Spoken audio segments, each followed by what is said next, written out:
Okay.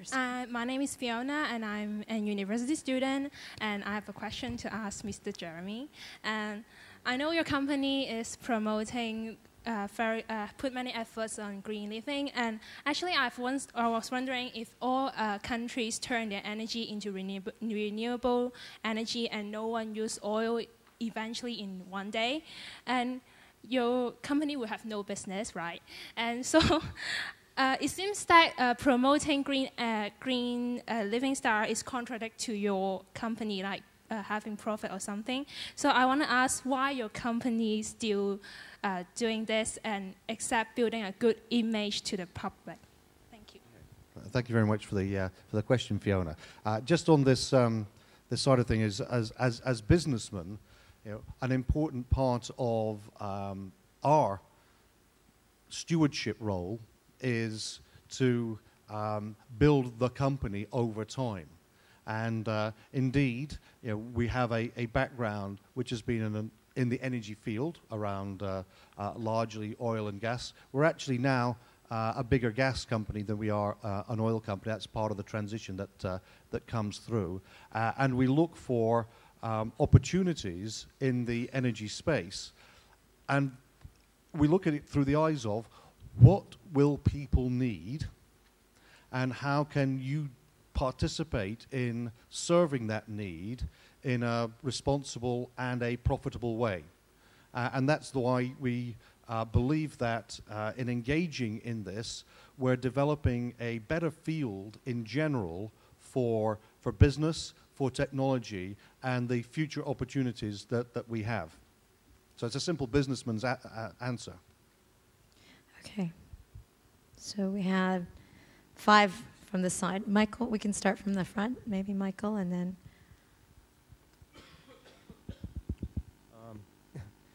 This is goes a little bit back to the question, I think, about how best to get the scientific message across, or something like that.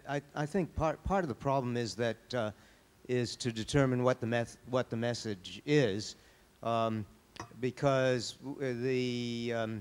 the representatives of the IPCC, on the one hand, speak about the dangers of what could happen with climate change, especially if it's in the most catastrophic range and sometime in the future. But at the same time, the policy, I think, policy applications section of the IPCC report, I believe, projects that under plausible scenarios, the impact on GDP will be about a 3% loss 100 years from now.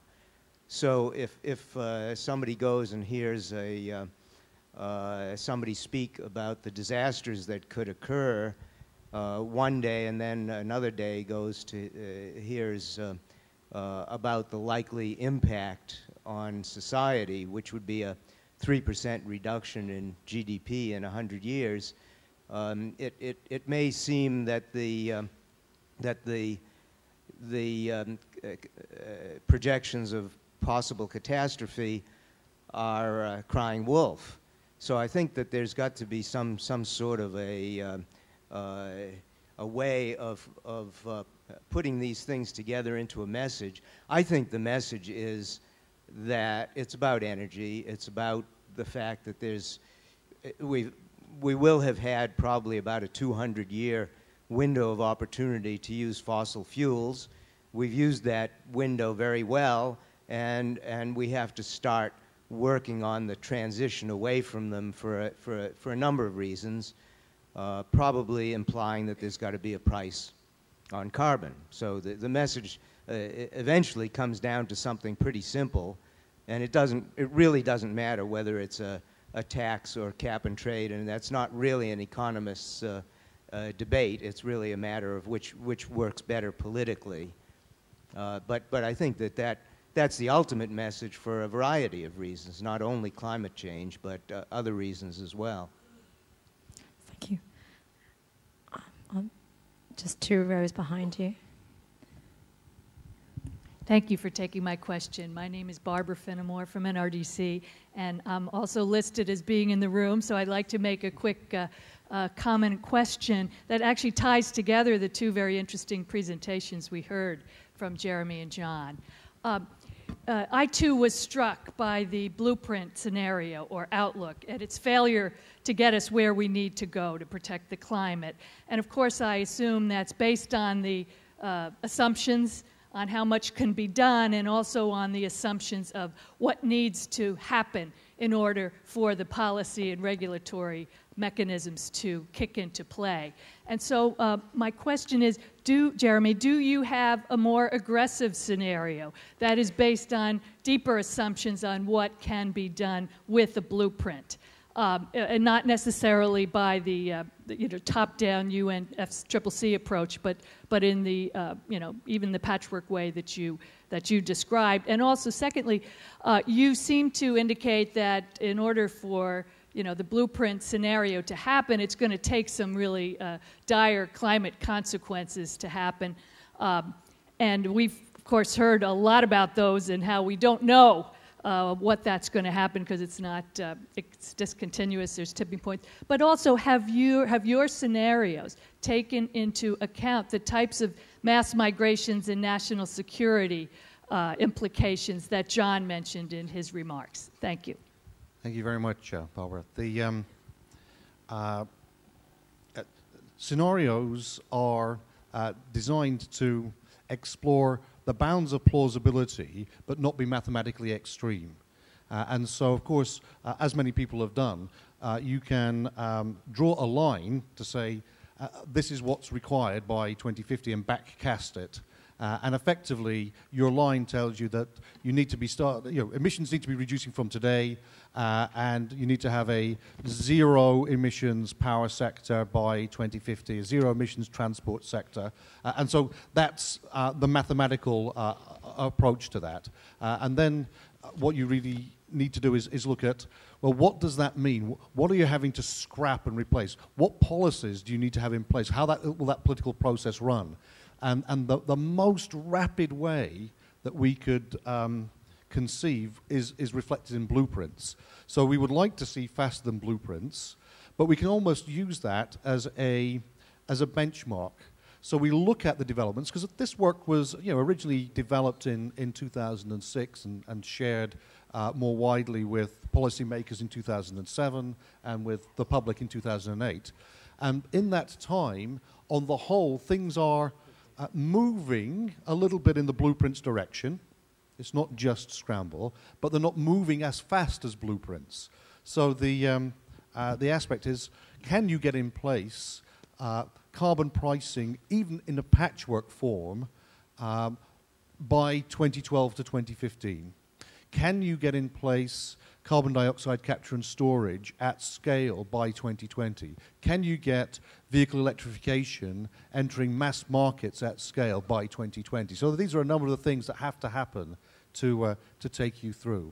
The one thing about the blueprints was that I think that probably helps contain those climate disasters that are in there, because it is a much better sort of profile than the scramble profile, although, as I showed, it doesn't meet what the climate scientists say is an appropriate and acceptable outlook either. In terms of the security community, I think it's fascinating that back in 2007, most of the policymakers who were seeking to talk with us were from Treasury departments, were from energy departments, environmental departments.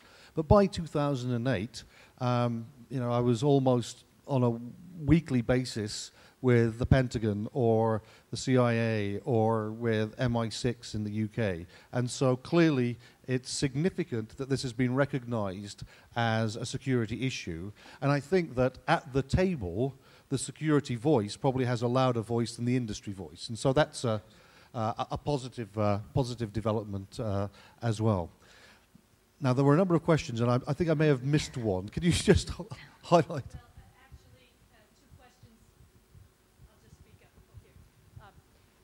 do you have a more aggressive scenario on the table that takes into account, for example, the tremendous untapped potential for reducing demand through energy efficiency? I think that's the real area that probably you could make more aggressive assumptions. And two, now you say you've been talking to the Pentagon and so forth, but do your scenarios take into account the impact of strong, national security concerns in moving the policymaking community towards more aggressive blueprints? Yep. Thank you.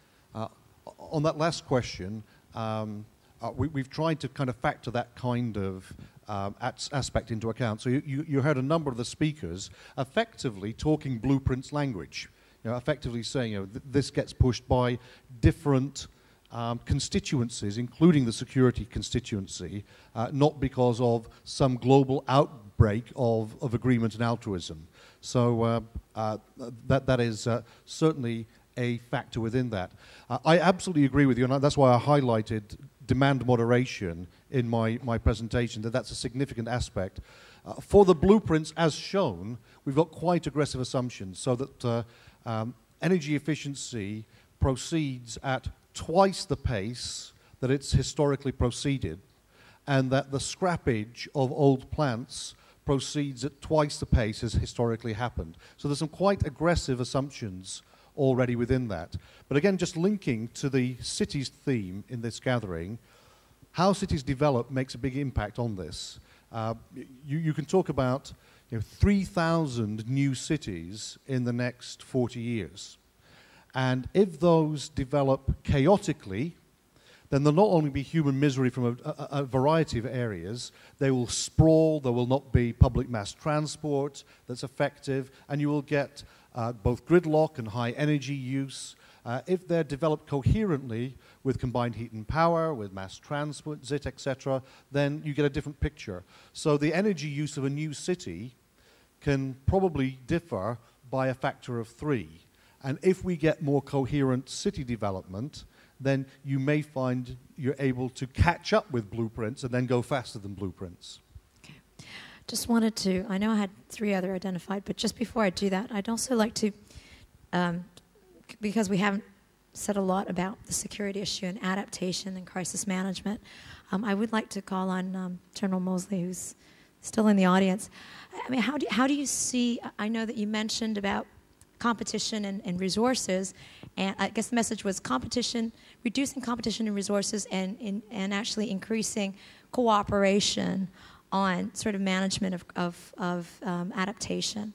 How do you see the role of the military and even the business community? I know in the past it's about the military, the government, but how about with the businesses who are actually responsible for the infrastructure and a lot of trying to get the power up grid, the water in place in times of crisis? How do you see the cooperation sort of broadening out beyond the traditional, maybe perhaps cooperative network?